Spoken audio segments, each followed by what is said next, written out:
What's up, everyone? Like 2, maybe 3 months ago, Dr. Krupa, really smart doctor of physical therapy. He's twice as smart as me and 3 times as handsome. You should follow him. I'll tag him below.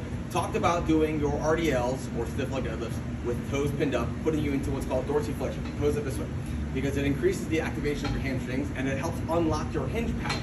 Hinge pattern being your ability to hinge the hips, not tilt the pelvis or thoracically round. When we're doing that, we're focusing on that hinge pattern. So I'm using dumbbells just for ease of access here to show you the toes pinned.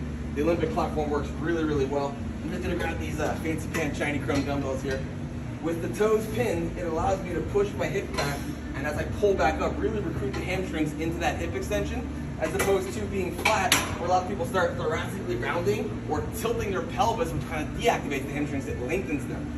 And we're looking for them to lengthen under load, so the toes pinned into that hinge pattern really creates a nice stretch reflex.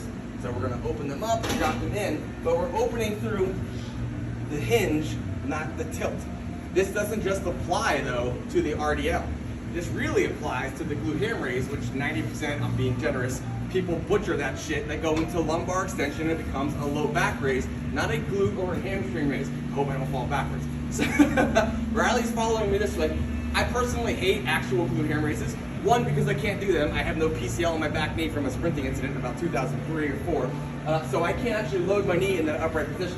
So I use the low back platform, and I come in here, and this is nice because I can drop it down, and I'm going to do the same thing. I'm going to lift my toes up. I'm going to dorsiflex, and then I'm going to focus on just that hinge, and this is the actual glute ham raise, because now I'm lifting from my glutes and my hamstrings, and less of, you'll see this, the arch, where people come like this.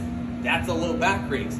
Doesn't do shit. I think EMG studies show as little as 18% activation of the hamstrings in a typical glute ham raise, so I ain't wasted time. So we want to lock them still, toes pinned up. We can do this modified, this is how I prefer doing glute ham raise, and it really doesn't take much because of the force vector to load this.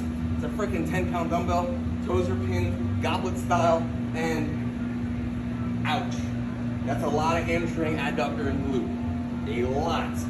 Or you can be fun and put the bands up there and zercher them and really get that pull back. I know bridge for legs do that a lot, the zercher glute ham raise style. So it doesn't just transfer to one. Follow Kyle, Dr. Seuss. Follow Kyle, I'm tagging below. Use the toes pin to activate more glute hamstrings, and you can transfer it to other movements as well when you're focused on that posterior chain and not be so sloppy.